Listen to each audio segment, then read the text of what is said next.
Welcome back to Look Up. It's 2025 and the world is on edge. Tensions between Iran and Israel have erupted into open warfare after decades of shadow conflict. The US has ramped up its military presence, while Russia and China urge restraint, and the entire Gulf region watches anxiously. To understand how we reached this crisis, let's rewind and break down the top 10 defining moments in the Iran-Israel conflict. Number 10. 1979, the Shah falls. Crowds flood the streets as revolution sweeps Iran. Ayatollah Khomeini rises to power, promising a new era. Iran breaks ties with Israel. The embassy is handed to the PLO. Hostility toward Israel becomes law. A bitter ideological rivalry begins. The stage is set for decades of conflict. Number 9. 1982. Lebanon is engulfed in war.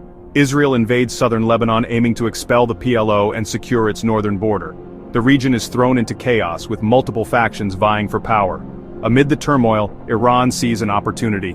The newly established Islamic Republic, eager to export its revolution and challenge Israel, dispatches the Revolutionary Guard to Lebanon. Their mission: to organize, train, and arm a new Shia militant group, Hezbollah. Drawing from Lebanon's Shia community, Iran provides funding, weapons, and ideological guidance.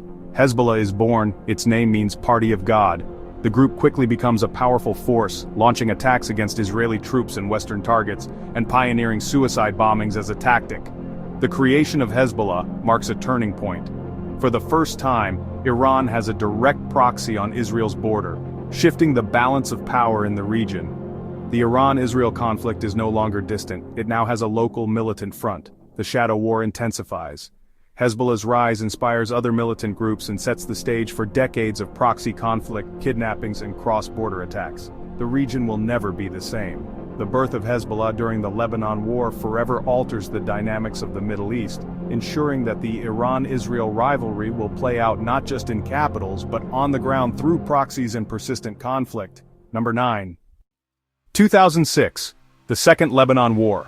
Tensions had been simmering for years along Israel's northern border, as Hezbollah steadily built up its arsenal and fortified positions in southern Lebanon, with Iranian support. Hezbollah, now a formidable force, launched a cross-border raid, ambushing Israeli soldiers and capturing 2. This act triggered a rapid and overwhelming Israeli military response. Israel responded with airstrikes and a ground invasion, aiming to cripple Hezbollah's capabilities and push them away from the border. The conflict quickly escalated into a brutal 34-day war. Hezbollah unleashed thousands of Iranian-supplied rockets into northern Israel, targeting cities and towns. Sirens blared as civilians rushed to bomb shelters, living in fear for weeks on end. Urban areas in both Lebanon and Israel suffered heavy destruction. News coverage showed devastated neighborhoods, burning buildings, and families displaced by the fighting. Despite Israel's military might, Hezbollah's tactics, using underground bunkers, hit-and-run attacks, and blending into civilian areas, proved highly effective. The group claimed divine victory as they withstood the onslaught. Israel's campaign failed to destroy Hezbollah, and the war ended with a fragile ceasefire brokered by the United Nations. Both sides claimed victory, but the cost was immense: over 1,000 lives lost and entire communities shattered. The war proved Iran's proxy strategy could paralyze Israel and shift regional perceptions. Hezbollah emerged not just as a militia, but as a non-state army, inspiring similar groups across the Middle East. The northern border became a permanent flashpoint. Israel, alarmed by the war's outcome, shifted its focus to Iran's growing nuclear ambitions, setting the stage for future confrontations. The Second Lebanon War was a turning point. Its lessons and scars continue to shape the Iran-Israel conflict to this day. Number 7. From 2010 to 2020, a shadowy campaign unfolded across Iran, a campaign that would send shockwaves through the world of intelligence and nuclear proliferation. Iranian nuclear scientists became targets in a series of covert assassinations, each operation more daring than the last. The first high-profile attack came in January 2010, when Masoud Ali Mohammadi, a prominent physics professor, was killed by a remote-controlled bomb outside his home in Tehran. The method was chillingly precise. A motorcycle rigged with explosives detonated as he left for work. Over the next decade, at least 4 more scientists would be killed or wounded in similar attacks. Some were shot by gunmen on motorcycles, others fell victim to magnetic bombs attached to their cars. The operations bore the hallmarks of meticulous planning and international espionage. The most infamous of these was the assassination of Mohsen Fakhrizadeh in November 2020. Fakhrizadeh, often described as the father of Iran's nuclear program, was ambushed outside Tehran. Reports suggest the use of a remote-controlled machine gun, possibly operated via satellite, in a sophisticated attack that stunned the intelligence community. While Israel never officially claimed responsibility, international media and intelligence sources widely attributed the campaign to Mossad, Israel's secretive intelligence agency. The message was clear: Iran's nuclear ambitions would be challenged at any cost. The international reaction was swift. Western governments largely remained silent, while Iran accused Israel and its allies of terrorism and vowed revenge. The assassinations heightened tensions, drawing condemnation from human rights groups and fueling fears of wider conflict. For Iran, the impact was profound. The loss of key scientists slowed nuclear research, forced the regime to increase security, and created an atmosphere of fear and suspicion within its scientific community. Some projects were delayed, and others were moved deep underground. The campaign also marked a new era in intelligence warfare, one where targeted killings, cyber-attacks, and psychological operations became central tools in the struggle over nuclear proliferation. The shadow war between Iran and Israel had become deeply personal, direct, and global in its reach. As Iran adapted, it fortified its defenses, increased counterintelligence efforts, and accelerated its nuclear program in defiance. The assassinations, while slowing progress, did not end Iran's ambitions. They only deepened the resolve on both sides. The legacy of this covert war endures, shaping the future of intelligence operations and the ongoing confrontation between Iran and Israel. The world had witnessed a new chapter in the art and danger of modern espionage. Number 6. As the world grappled with emerging cyber threats and the increasing reliance on digital infrastructure, a new chapter in the history of warfare was about to be written. At the same time, a new weapon emerged, a weapon unlike any seen before, one that existed solely in the digital realm. It was called Stuxnet, a name that would soon send shivers down the spines of cybersecurity experts and government officials alike. This cyber attack, sophisticated and meticulously planned, was likely a joint US-Israel operation, a covert mission shrouded in secrecy and geopolitical intrigue. Its target, Iran's Natanz nuclear facility, a key component of the country's controversial nuclear program.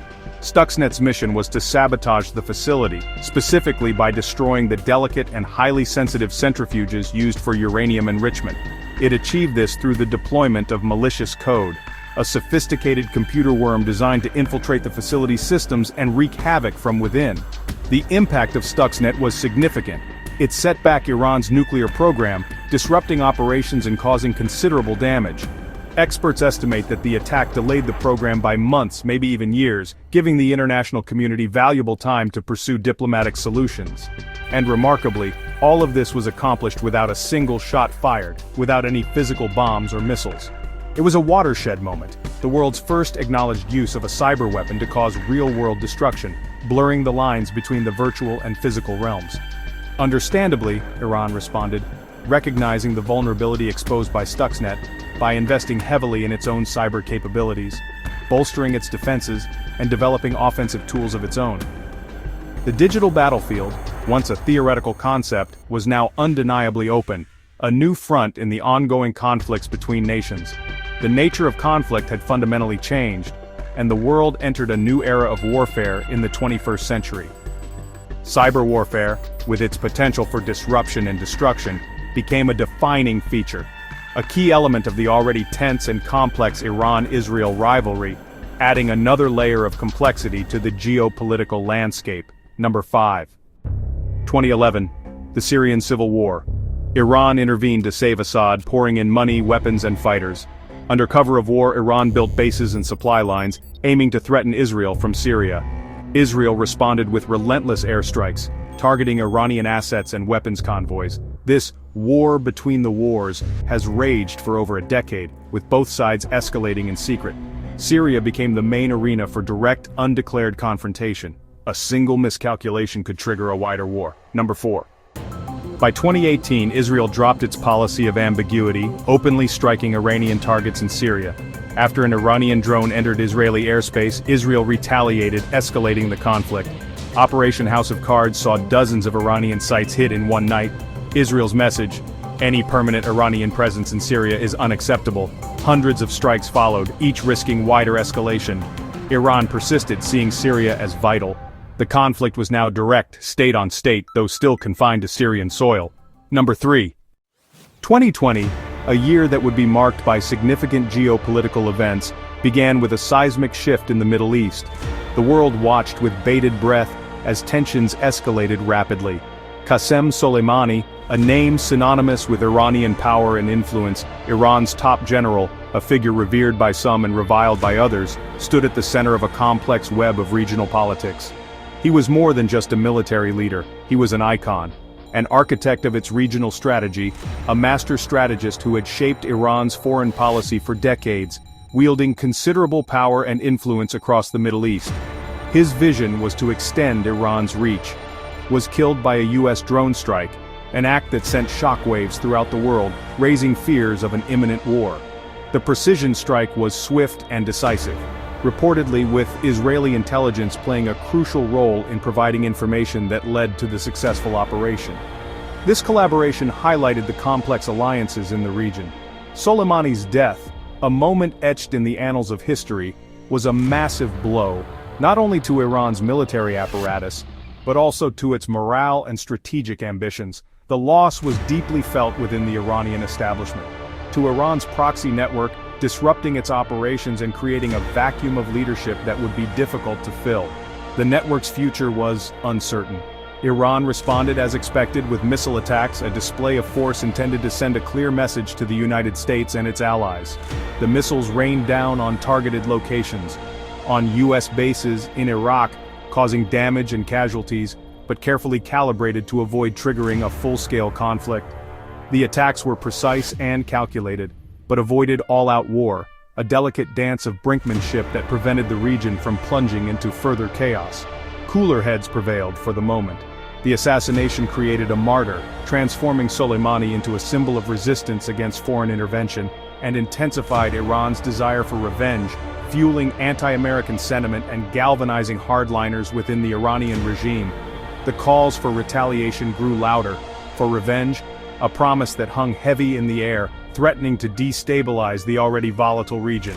The vow was a constant reminder of the unresolved conflict, especially against Israel, which Iran viewed as a key accomplice in the assassination, further exacerbating the long-standing animosity between the two nations. The tension was palpable. The conflict became personal, with both sides engaging in increasingly hostile rhetoric and actions, raising the specter of direct confrontation. The stakes were higher than ever, raising the stakes for all involved and pushing the region closer to the brink of a major conflagration. The potential for miscalculation was immense. For future escalation, a dangerous game of cat and mouse that could have devastating consequences for the entire world. The future remained uncertain and fraught with peril. The US and Israel, by carrying out the assassination, showed they would take unprecedented risks, signaling a new era of assertive foreign policy and a willingness to confront perceived threats head-on. The world watched with apprehension.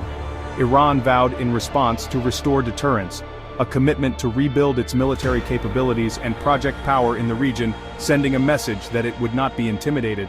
The rebuilding process began immediately. The region braced collectively for retaliation, anticipating further escalation and preparing for the possibility of a wider conflict that could engulf the entire Middle East. The air was thick with anticipation and dread. Number 2. 2022-2024, the war moved to sea and sky. Iran targeted Israeli-linked ships with mines and drones, disrupting shipping lanes.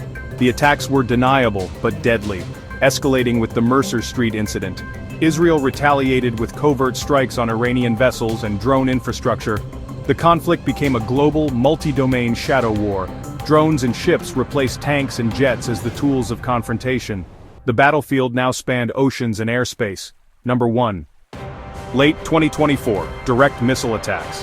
After an Israeli strike killed top IRGC commanders in Syria, Iran launched ballistic and cruise missiles directly at Israel. Israeli air defenses intercepted most, but some targets were hit.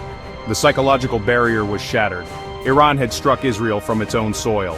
The US rushed support while Russia and China called for calm. The shadow war was now an open, direct confrontation. The world watched, fearing regional escalation. The conflict had reached a terrifying new phase. 45 years of rivalry have brought Iran and Israel to the brink of all-out war. What began as a diplomatic split is now a global flashpoint, drawing in world powers. The escalation ladder is real, and both sides are climbing. The region and the world hangs in the balance. Will this spiral into regional war, or can diplomacy pull us back? Let us know your thoughts in the comments. Stay informed, stay safe, and subscribe for more deep dives from Lookup.